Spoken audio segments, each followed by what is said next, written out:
makes most women start a business? Is it passion, money, or freedom?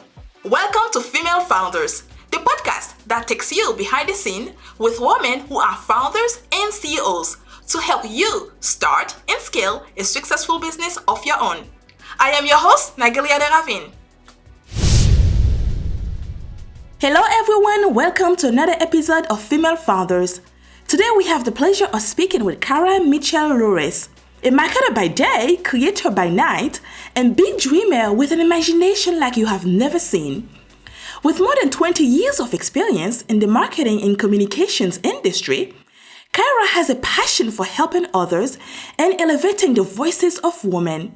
She created the Gyrl platform to be a space where women, professionals, and entrepreneurs can come to learn, share, and connect on their journeys to finding and living in purpose. Join us as we dive into Kyra's journey and hear about her mission to support and help women find their unique gifts and bring their businesses' stories to life.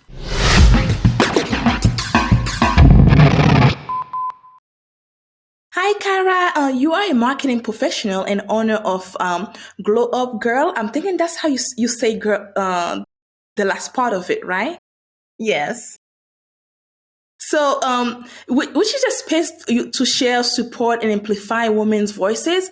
I think that's a great concept because we need more women doing this type of, lift each other off and give each other support. But how did you get into marketing and communication industry in the first place?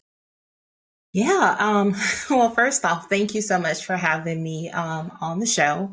I think I have just always been fascinated by storytelling. So when I was younger, I always just really enjoyed communication, enjoyed writing, enjoyed storytelling. So went to college, got a degree, and my degree is actually in speech communication. So I started my career in PR. And so I worked there for a year, and then I got an opportunity. Someone who actually worked at the agency I'd been working at had a marketing coordinator position. And so I saw this as a great opportunity to really expand my skill set and to grow. And so I was like, okay, do I want to stay in a niche, career, or do I want to do something that's more expanded, which has definitely lended itself to me being able to grow in my career. So that's really how I got started in marketing. Wow. So you just took the chance. It's like, this is my chance. Let's just go for it. I have always done that with my career, is really just taking chances. And even with that job where I started as a marketing coordinator, I came in to do one thing. When I started, the person who was going to be my manager, well, they left 2 weeks after I got there. And so I was pretty much just out there, and it was sort of a sink or swim moment. So I just started to fill in the gaps, to do the things that that person was working on. I spent those 11 years with that company really just learning, building my skill set, expanding, getting knowledge, just taking on what you want to buy ads. Yes, I'll buy ads. You want to design, you want to learn how to do some backdoor design. Yes, I'll do backdoor design. So it's really just taking those opportunities that were in front of me. I agree. If it's come, we have room to learn. So why not just build it? And it's kind of good because right now you are using all the skills on your own company. Yes, I do. I do. I do. And I love that you brought that called that out, because that is so true. Everything that I do in my daily job, I can apply those same skills to my business, Glow Up Gyrl. So it is not even just the marketing part. It's just being in a corporate environment and, learning business acumen, which is one thing I think that a lot of people, it's not taught. You have to sort of learn how to function in a business environment, in a corporate environment. And I notice, because I do manage a lot of younger people, it's not a skill that is easily, you can't really teach that to someone. It's either you have it and you're open to evolving and learning and sort of seeing oh, this is how business works. And so I think that's really important. And that's, what I've tried to do with my own business. It's like take all the things, all the learnings things I've learned in my career, and I transition and use those in my own business. Wow. I love when I meet other women just talking about their business instead of me talking about my business. So now, from working in the marketing and communications industry for more than 20 years to starting your own business, so how's the journey been for you by making that switch? Yeah, so I have always been probably a workingpreneur for the last, I would probably say, 10 years. I've had a lot of businesses that did not work out. I'm not afraid to say that. I always tell people I like to fail fast because there's learnings. You're not procrastinating. I see so many people who are always like, I'd like to start this business, but it has to be perfect. I have to get everything in order. And I'm like, there will never be a perfect time to do anything. You just have to, like, I bet on myself. And so I'm going to try. At one point, I was an event planner. I was doing weddings. I was doing parties. And that did actually it was a conflict with my job because it was just too much. I was like, I couldn't do the day-to-day marketing job. And especially once I became a leader in the business, it was just really hard to balance. So I had to say goodbye to that. But with Glow Up Gyrl, it all just has worked so perfectly. In 2019, the foundation for what became Glow Up Gyrl started with me. I started a personal journey in therapy in the summer of 2019 and really realized that, wow, I didn't have any boundaries. I was just floating through life, like, always thinking like, a lot of women, we're trying to be helpful. I just want to help people. People need our help. People are depending on me. And when I started therapy that July, I remember using this example with my therapist. Shout out to Dr. Corey, because I love her so. I felt like that thing where you throw up all the balloons, the balls in the air, and you're sort of going back and forth and you're trying to like catch them. And that's how I was spending every day of my life in business. And so when I started talking to her, she's just like, you just don't have boundaries. Like, we need to help you establish boundaries. You can't do everything. You can't be all things to all people. And she was like, and that is professionally and personally, because, sometimes the truth hurts. But, she said, if you're doing it professionally, I'm sure you're doing it personally. You just don't know that you're doing it. And so I was like, oh, okay, wounded dog over here, but yes. And so I started that process and got towards the end of the year. And I really started to put the work in. And I think people around me started to see it because I would get other women who would ask me, hey, like, what are you doing? You seem different. And I was like, oh, I've been going to therapy. And so immediately when you start to talk about therapy, you sort of get these responses. It's like, first, well, I should go to therapy. Oh, but I don't know. I got to make the time. I have to make the time to be a better me. That's like the first one. Then there are the people who are just like, I don't know why you need to talk to someone. And so hearing those things, I started to think about, what if I could create a community that always worked to help women develop who may not be at that stage of like taking the next step to get, whether it's a therapist or a coach, but they just need a safe space and a community of people, of other women, whether it's business, professional or personal, who seemingly are there as their friends, who can listen, who can give them advice.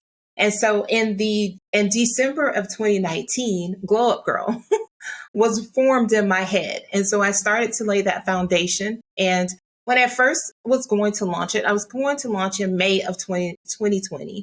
And it was going to be more focused on like in-person events, like women, getting together, being able to talk. But of course, COVID had other plans for us. And so I did. So I did softly launch it in March of 2020, and just got the socials going. Started just putting the name out there. But there was still this feeling of like, how am I going to truly connect to women? And so that's where the podcast was born. And I never in a million years thought that I would want to host a podcast, want to do it. I was just like the inner mean girl, like initially said, as soon as I heard the words, because I'm a woman of faith and I know I heard the words, start the podcast. That's how you get the word out. That's how you help women. And at the same time, on the other side, I was like, nobody, like, what are you going to truly talk about, Kyra? Nobody wants to hear from you. And so it took me about 2 weeks of like that back and forth, but it never left me to start the podcast. And so I started the podcast. I launched the first episode in May of 2020. It was the scariest thing that I've done.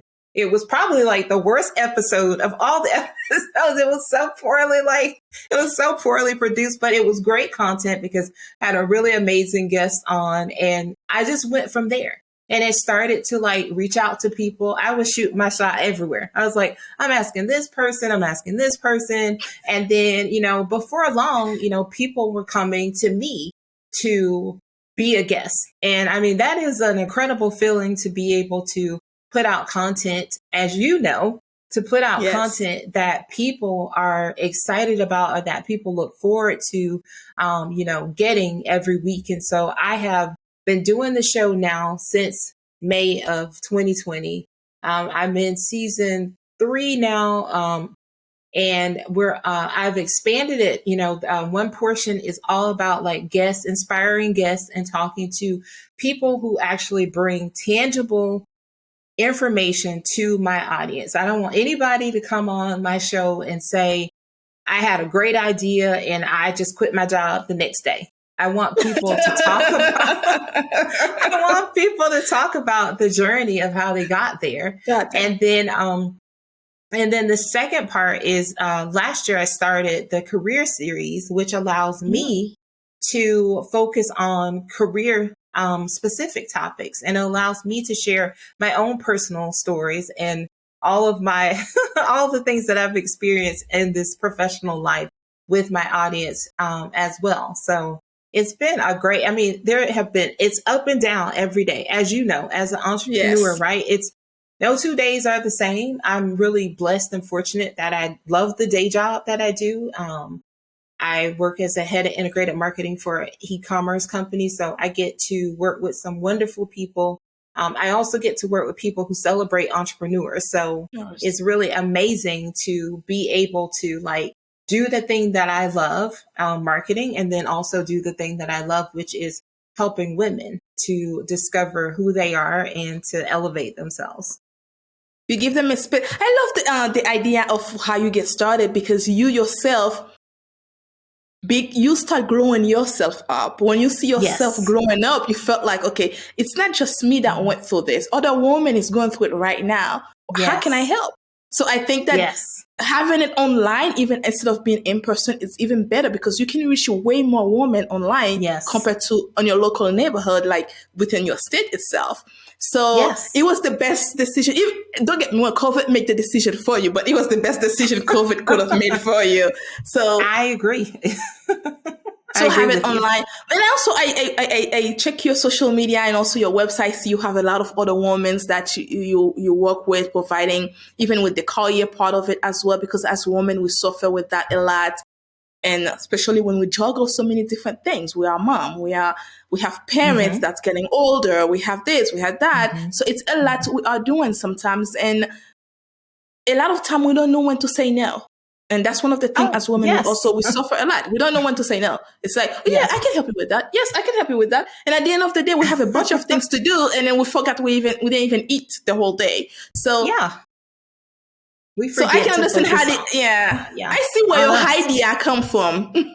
Yes. Oh, for sure. I mean, it seems like something that is easy to solve, right? Why don't you just stop? Why don't you just tell them no? Why don't you just, and then people have to understand it takes time to get there. Now, I think I have come a long ways. And I'm at the place in my life where if I don't want to do something, I don't do it.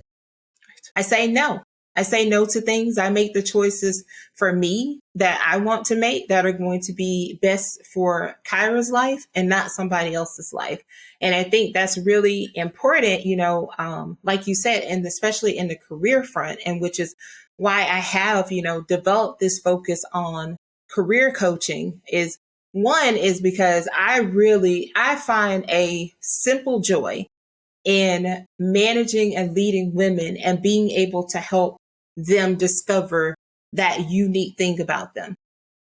Because I think for so long as women, and I know for me personally, growing up, in corporate, there's a box that they want you to fit inside of the box. And if you don't seemingly fit the box, oh, you're too quiet, or, oh, you're not speaking, enough, you're not doing these things. If you don't fit the box, then oftentimes you're looked over for the opportunities. And It wasn't until I was at probably 2 jobs ago, I got a really great woman leader who helped me to figure out, and actually she didn't really even help me. Like I sort of knew I was good at these things, but someone who actually recognized the things that I was really good at. She was like, I don't look at you like you're my employee. I look at us as a team because there are a lot of things that you're amazing at that I'm not great at. And I lean on you for those things. And then there are things that I'm going to be able to teach you. And I thought, and I have always taken that approach with my teams. And I've been very blessed and fortunate to manage a lot of younger women. So being able to work with a young person. Actually, I had a team member a while back who was in a job role. She wasn't happy in it. I knew she wasn't happy in it. And then one day I just said, hey, why don't let's just talk. Tell me what you like. What do you like doing? What parts of your job do you like doing? And, and she was like a social media manager, but she did enjoy the social part of it. Like, she just didn't really care to be doing, like, she was like, I really don't like that. She's like, what I do like is I like looking at reviews. I like looking at customer reviews. I like forming trends from seeing what people are saying. Well, that's always a need in a B2C company because we need to understand what problems are our customers having. What can we fix with our products? So, I said, oh, interesting. And so then she talked about she was like, well, I've been pulling things on, behind the scenes and I'd like to show it to you. So she had this whole report where she had gone in and she had analyzed several of the categories that we focused on. And she had built a report. And then she said, also, I do like finding influencers. I like finding people who are talking about us, trying to see those trends that are out there. And pretty soon, I went back and I came back to her with a proposal to say, what do you think about a role in which you become an analyst and you work on reviews and also a little influencer marketing? And she was just like, really? Could we do that? I said, I just have to get it. I just need to run it by a couple senior people. And that girl, we were able to push that through and to see she was night and day. But it's just, if more leaders would take the time to help people discover the thing that makes them special and the thing that they have that can help the company grow, people would be in a different place. And that's what I do in my career coaching is help people. We look at strengths. We build this framework to help them figure out what is the next move for them, because not everyone is going to be fortunate enough to have good leadership that, cares enough to say, let me help you find that way. It's a lot of places just, well, you can't do the job we need you to do, then I don't know if you can be here. Yeah, because we hired you for this. So if you cannot do this, so goodbye. Hasta la vista. Exactly. But, and it's really, oh, I'm sorry. Go ahead. No, I was going to say, I love what you did because she was miserable. She's probably looking for other job as well because she's looking for something that can make her happy.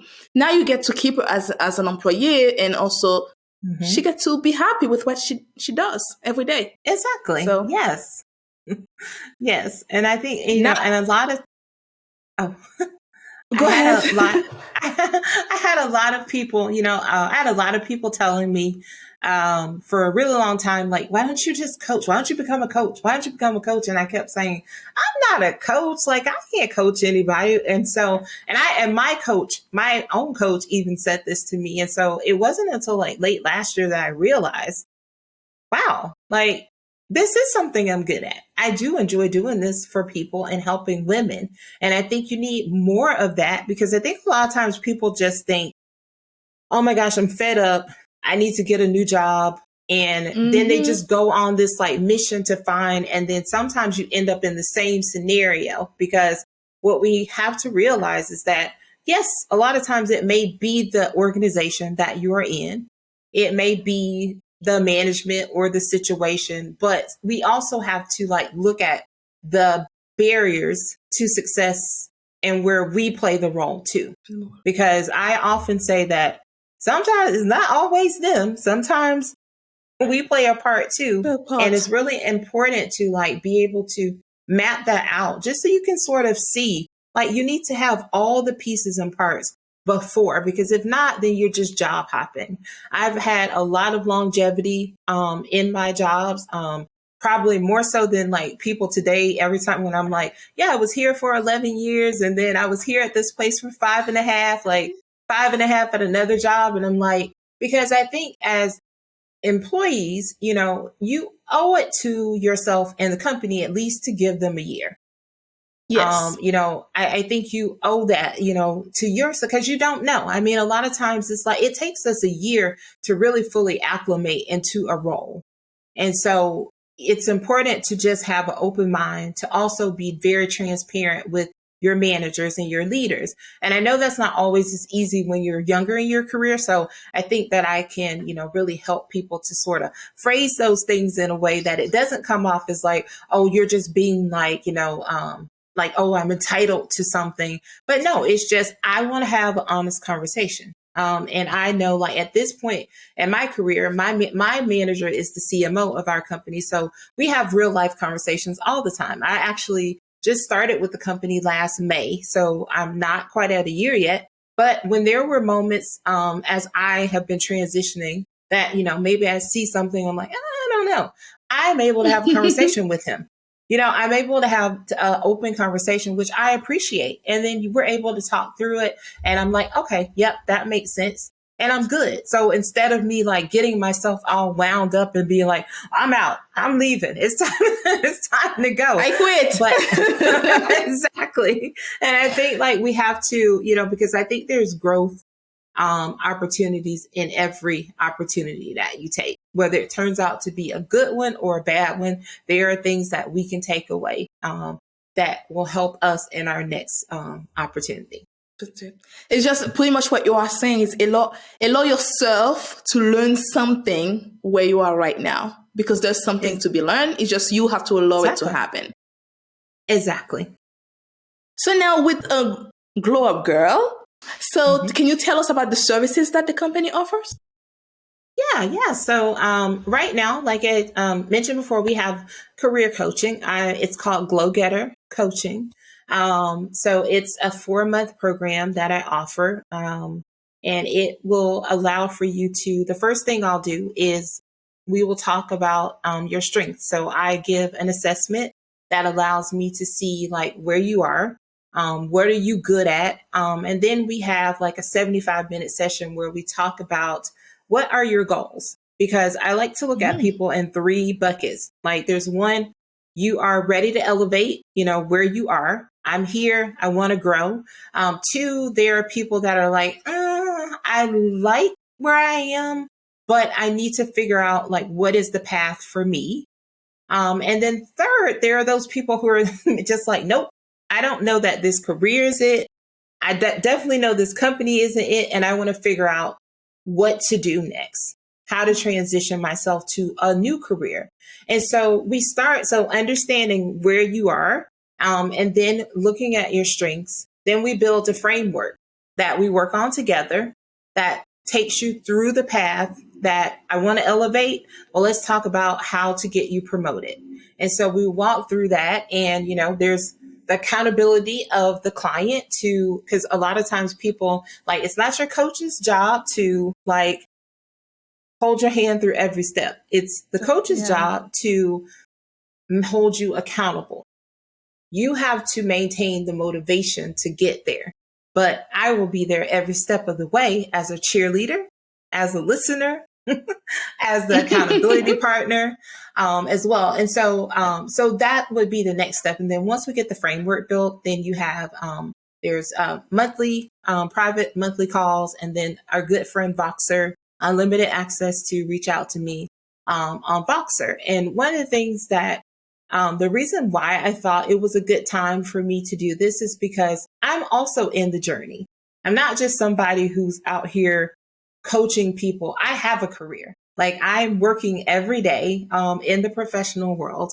And I felt like that really would lend itself to being able to help someone because I'm in the workplace and I'm able to like understand, because sometimes, you know, and it's nothing against anyone who's able to coach full time and do this, because my hope is one day that I can, you know, transition from a job into my business full time. But I think like there's just added credibility when someone is also experiencing some of the same things that you may have gone through. Yeah. So there's the coaching. And then also I do have a product called the Glow Book, which is a vision book journal. Yeah, I'm going to shamelessly like plug it and show it to you here. Ooh, but I like the design. Thank you. But it's called the Glow Book, and it is some of my favorite things to do, which are goal planning. It really focuses on this yearly theme for your life.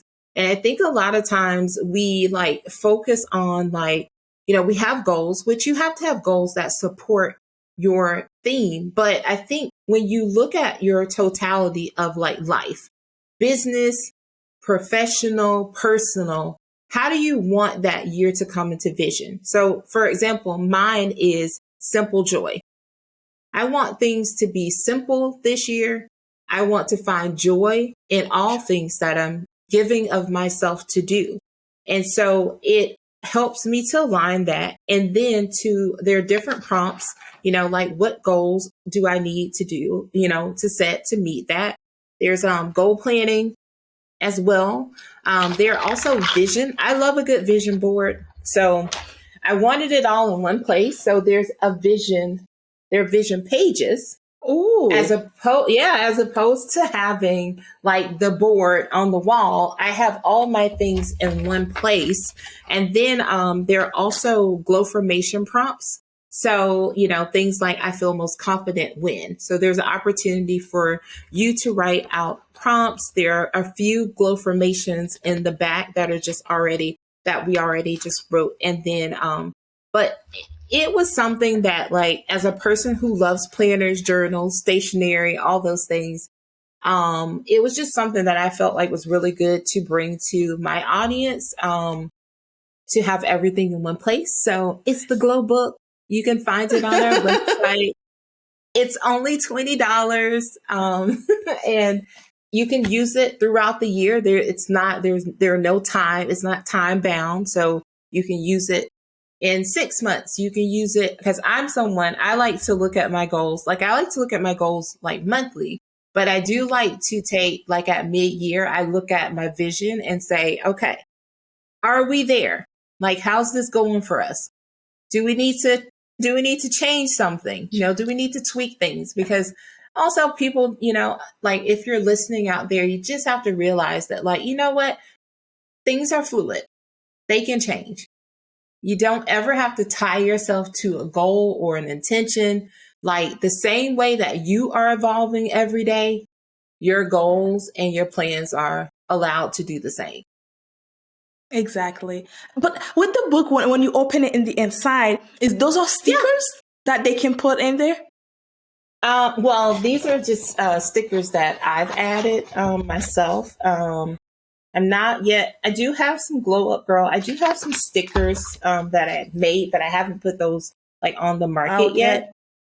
But these are just all like, you know, the old school magazine cutouts for my my vision. You wouldn't know. You wouldn't know because they look so nicely cut and so nicely put there. It's kind of like, Yeah. I was thinking they are stickers. It's the marketer in me. It's the marketer. But What can I say? Yeah, I hope for the future to be able to like offer, more additions, but this was just the first thing, that I've launched. So can find it on the website. So there's the Glow Book, there is career coaching, and then there's the podcast. There's the opportunity for any woman out there who is listening. You've got a story to tell, something to share with other women to help them on their journeys. Definitely reach out. There's a Be a Guest form there that you can fill out. I would be happy to have you. So also that you encourage women towards evolution. So like you call it, YOU-volution. Yes. And to become a better version of themselves each day. How exactly do you help them achieve that? Yeah, I think that for me, it is just simply learning something new every day, discovering something new.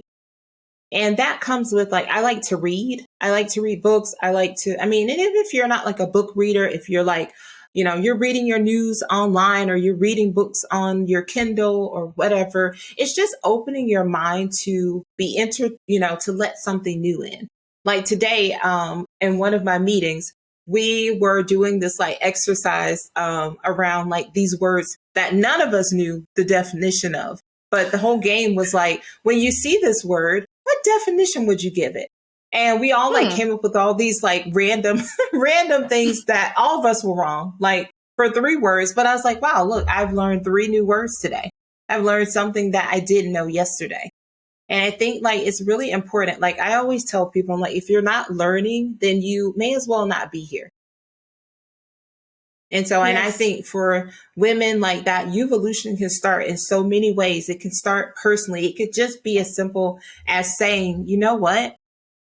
I'm going to say no to this event. I don't have the time. I can't do it. So my answer is going to be no. That might hurt someone's feelings or make someone upset, but you have to choose your boundaries. And I know for me, I have no problem these days telling people no. I'm yeah, no, I can't really do that. And I think, it's growth. I mean, it doesn't happen overnight because, everybody doesn't get to that place. So I'm not saying it oh yeah, y'all, nope, I wasn't like that. I mean, and a lot of, honestly, the downtime during COVID really also helped me to establish those thicker boundaries, because now I'm I don't really want to go out to lunch or, I just don't want to do those things. I want to make sure I'm spending the time that I have, because time is precious. The time that I have, I want to make sure that I'm giving back to the world and that I'm helping to make the world better than the way I found it. I couldn't say this myself any better. So now, women usually shy away from seeking help, and we juggle multiple roles. So how important do you think support and guidance is for them? Very. I think it's really important because you're right. So many of us will say, I don't need help. I've got it. Or you don't want to appear to be weak. And I just feel if you find good support, that's why I always say, because I know a lot of times, hey, our friends are our friends, our family, they're our family, but it's not their job to support the journey of growth. The journey of growth is supported by reaching out to people like a therapist or a coach, because those people are unbiased. They want to see the best for you. They want to help you figure out the way to get there. And sometimes when you're having those conversations, it's really unfair to your family when you try to turn your family member into your coach. And, you're oh, let me bend your ear for a minute, or let me grab you. Let me talk, I need to pick your brain. Anytime somebody says, I need to pick your brain, I'm because that happens. And you might pick my brain 1 or 2 times. But the third time I'm going to say, let me actually introduce you to the world of coaching. I have a great coach. I actually know a lot of coaches now that I've been podcasting, and I usually recommend other women that may be able to help them because it's important to have someone outside of your circle that can also give you that support. Because I think we tend to lean on our friends and our family, and then when they don't have time to maybe pour into us or support us in the way that we want them to do, then it's like, I can't believe it. She wasn't here for me. What kind of friend is that? And I always tell people too about business. I tell people about business. I don't look for my friends and family to support Glow Up Girl in the sense of, oh yeah, I launched something or I'm holding an event.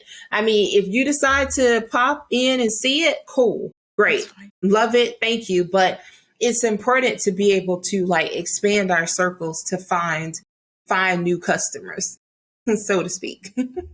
Exactly. It's like starting a business. Well, I'm going to start this new business. I'm going to call my aunt Mary. I'm going to call my uncle Joe. Yes. And I'm going to call the aunties of the aunties of the aunties. Everybody's going to buy from me. So I'm going to make my first 100 sales from my family. That's unfair. Don't you think so? Yep. I agree with that. Yep. So also you are a mental health advocate for women. Are there any activities that you are engaged in to help women find the much needed balance between work and life? Yeah, I mean, I often do podcast episodes focus on mental health. And my therapist, Dr. Corey, has been on a couple of my shows. And I definitely try to support women and their journeys onto mental health. And I always encourage it because it's just important. You know, I think especially a lot of times in the African American communities is removing that stigma that if you go to therapy, it must mean that you're crazy. You know, it's like, oh, you're crazy. I remember when I remember, my older brother saying to me, oh my gosh, I love your podcast, but you might want to be careful always talking about therapy because people are going to think you're crazy. And I went, wow. Huh. And I said, well, I'm not going to do that because it's really important, especially in our communities, that we get the help that we need. And I said, it doesn't make you crazy. It just means, you know what? I'm not talking somebody else's head off that can't give me any actual advice that will help me grow other than to tell me, girl, don't worry about that. Girl, don't worry about that. Or girl, just pray. I am a woman of faith and I do pray, but I also believe that you have to use the resources around you as well. And sometimes, you have to look, one of the best tools that the therapist uses is the feelings wheel. So it helps you to sort of it starts from the interior. It's like, oh, I feel this. Could be oh, I feel anxious. And it will walk its way out through the circle and help you get to the center or the reason why you feel this way. Now, it's not a comfortable exercise because you're going to be offended because you're like, that's not me. I don't feel like that. But then any good therapist is going to talk you through those steps. And then before long, you're going to be like, that is me. Yeah. That is me. Yeah, you got me. And you know what? And the thing is, that's great. There's no you got me's in therapy. Therapy is all about, helping you to heal and to grow. And because people always say, so why do you need a coach and a therapist? And I'm like, the therapist helps you. And thank you. The therapist helps you heal from past wounds.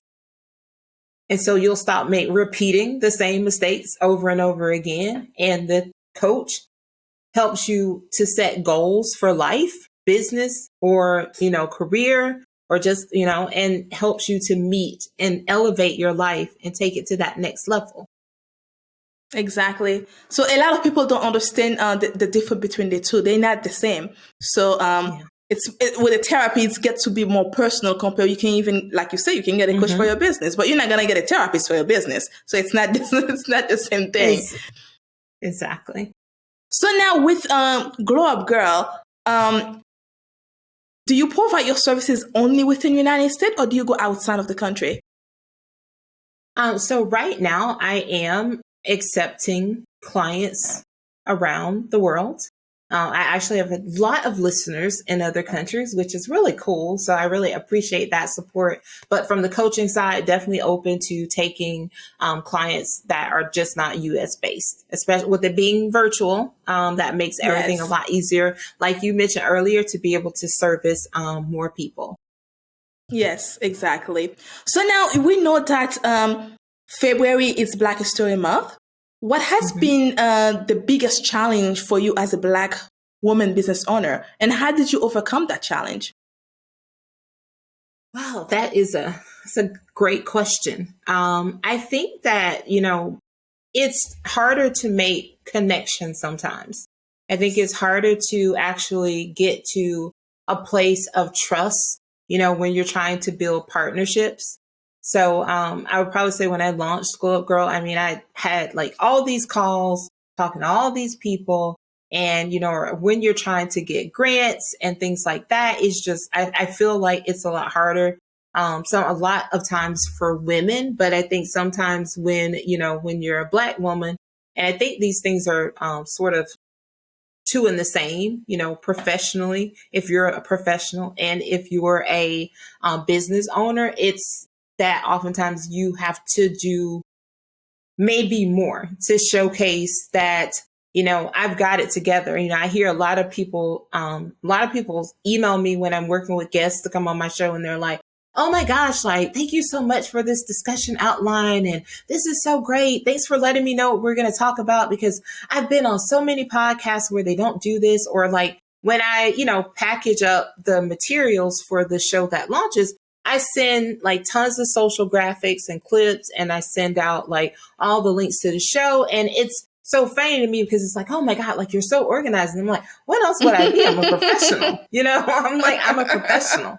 So I think it's like harder to, get like the partnerships that you really want to get. It's harder to sometimes to get the funding that you want. Yes. But what, I have just come to the conclusion, and I'm still working through that this year. What I've worked to do is to find more places of connection with people who want to help women, like all women, to actually be able to get the tools that they need. So like last year I took like a Cornell like business. I got a Cornell like women entrepreneur certificate. Now, a lot of things they were teaching in this, I knew, but it was still really good because I made new connections. I get funding, like emails every month from from this organization now. And I'm able to go, oh, wow, who knew? I didn't know about this grant. So I've been able to submit for new grants. I've joined, got accepted into like more of this NASDAQ Circles program, which is more of like the connection for women entrepreneurs, which I think was something that is really important for, especially for African American women, is to find other women who are business minded and who are doing it. A lot of times, I think for us, we got a friend that has a business, or we got, cousin, we got somebody that has a business, and we keep trying to operate at the same level that they are. And a lot of times we're afraid to like leave somebody behind. And it's like, no. Give me some people this year. I want it all, Lord. I want everything that you got with Kyra's name on it. I'm coming for it. And I'm going to walk into those blessings this year. So now we know that March it's coming, which is Women's History Month. And any advice you want to give to women who want to get into entrepreneurship? Ooh, another great question. I want to just say to women who are listening, whether you are an entrepreneur or a professional, or you're just a woman, I would just say you owe it to yourself to continue to discover the things about you that make you unique, And don't be afraid to let your light shine. That's why my company is called Glow Up, because internally, learn who you are, be at peace with who you are. Let that light shine out to others, and don't let anyone dim the light that you have or what you have to share and give to the world. Glow up, girl. That's right. Oh, thank you so much for giving me the chance to have this conversation with you. I appreciate it. I appreciate learning about your company, what you are doing, and how you are supporting other women. Especially as Black, we face a lot of issues when it comes to not just business, everything else on earth, God knows. But when I meet my sisters that's doing great work out there supporting other women, I appreciate it, because we need to do that. And often we don't find it often, especially in the Black community. Yes, and I appreciate you so much in this opportunity. I got my first issue of the magazine, and I was so excited to read through it, and it's so well done, and just love everything that you're doing to support us women on our journeys as well. Thank you for listening to Female Founders Podcast. That's it for this week's episode. Be sure to follow us on your favorite podcast app or connect with us on womel.com so that you don't miss our next episode. See you next time. Bye for now.